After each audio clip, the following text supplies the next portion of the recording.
this is Bobby, and you're watching Dante's Boxing Nation.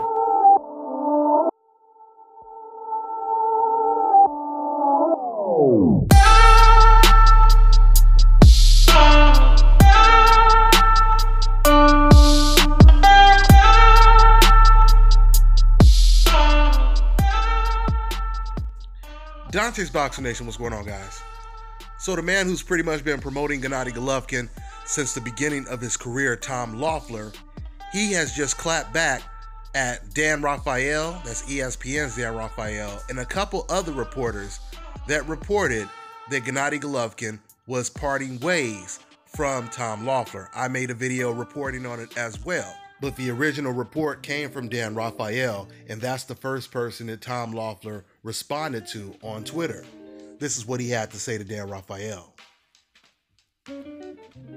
Dan, Triple G told me today that this is yellow journalism and not to say anything about him or his career without a direct quote from him or myself. Highly irresponsible to write something like this. People now using your tweet to write full articles based on false information. And then Dan Rafael, he responds, but I don't think he responds to Tom. I think he responded to someone else. You know, I'm a little confused when it comes to Twitter because I don't use Twitter.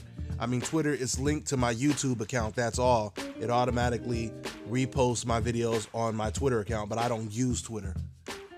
Once again, I'm telling you guys this because I don't know why it's showing a reply, but the reply seems like it's towards someone else. But this was Dan's response. He said he obviously didn't, and that was Loeffler saying he would, and he is not with him anymore. And then Tom Loeffler, he responded to a couple other reporters on Twitter. So this really pissed off Tom Loeffler, this news did.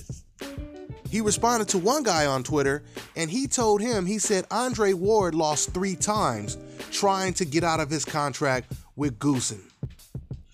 Now, what I find interesting is at least the response to Dan Rafael, nowhere in that response did Tom Loeffler make it extremely clear that the rumors were not true, and he is still working with Gennady Golovkin, and there was never any talks of them parting ways. He just relayed what Gennady Golovkin said. Something else I wonder is why did it take Tom Loeffler so long to respond to these articles and these stories? Because as upset and as pissed off as Tom Loeffler is and was, you would have expected him to respond right away soon as Dan Rafael tweeted this and people started writing articles about it. But instead, it took him days and days and days to come out and say, why are you guys reporting this? Now, for the record, Tom Loeffler, he did just say in a recent interview with Bad Left Hook, after they kept pressing him on the question, that he is not parting ways with Gennady Golovkin. But when I go back to what he said about Andre Ward, using that reference, how Ward tried to get out of the contract and he failed 3 times. That sounds to me like Golovkin is trying to leave Tom Loeffler, but Tom is telling him it ain't gonna happen. At least that's what that message implies when Tom Loeffler said that about Andre Ward. But once again, you know, we'll see what Golovkin decides to do. We'll see what Golovkin's options are. But no matter what happens, things are getting really, really tough for Gennady Golovkin. Regardless if he stays with Tom Loeffler, if he goes with someone else, the walls are closing in.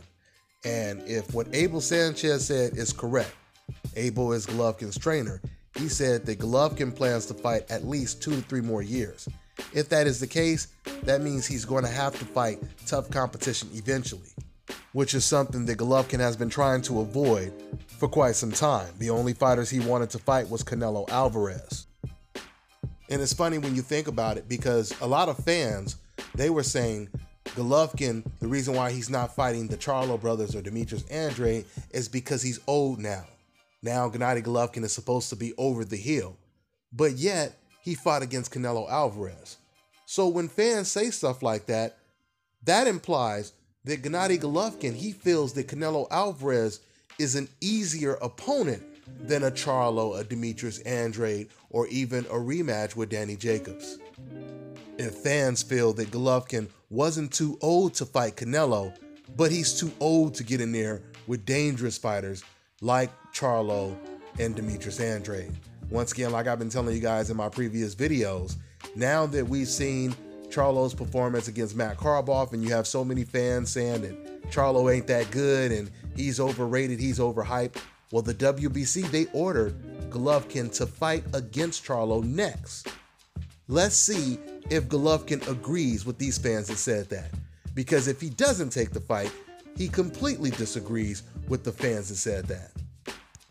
You know, I told you guys before, when it came to Tim Bradley was calling out Juan Manuel Marquez for about 2 years.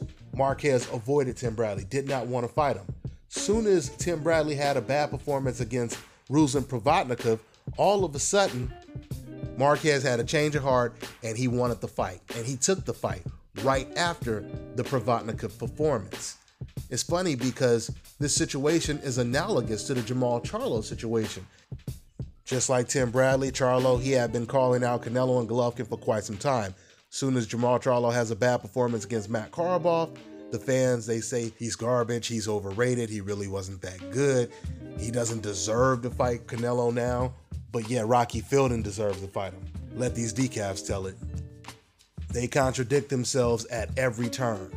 But this is exactly what they said about Tim Bradley. And it was the same demographic of fans, coincidentally. This is exactly what they said about Tim Bradley. They said he was garbage and he didn't deserve. They didn't want him to fight against Marquez. He ended up going in there and still beating Marquez after his Provodnikov performance. So the point is, why doesn't Golovkin do the same thing that Marquez did? Marquez, he thought he seen flaws. He thought he could beat Tim Bradley after his performance against Provodnikov. Why doesn't Golovkin feel the same way? Because Golovkin doesn't feel Jermall Charlo was exposed against Matt Karloff. Gennady Golovkin, he knows Karloff very well. They fought in the amateurs. And I'm sure he's saying to himself the same thing I'm saying, is styles make fights. And Matt Karloff is a southpaw. He's clever. He moves around. He's evasive. He's not a stationary target. He's not a come forward, with no defense type of fighter. He's an intelligent fighter. And he has a win over the current champion, Jose Uzcategui, at 168, who's one of the best fighters at 168 right now. Gennady Golovkin understands all of this. And this is the reason why Golovkin still is not falling for the bait. So there's no telling what's going to happen with Golovkin and Loeffler. Like I said, it sounds to me like Golovkin, he wants to leave Tom, but he may be stuck with Tom. I don't know. Let's see what happens in the next couple of weeks. That's all I got for now, guys. I'm on to the next one.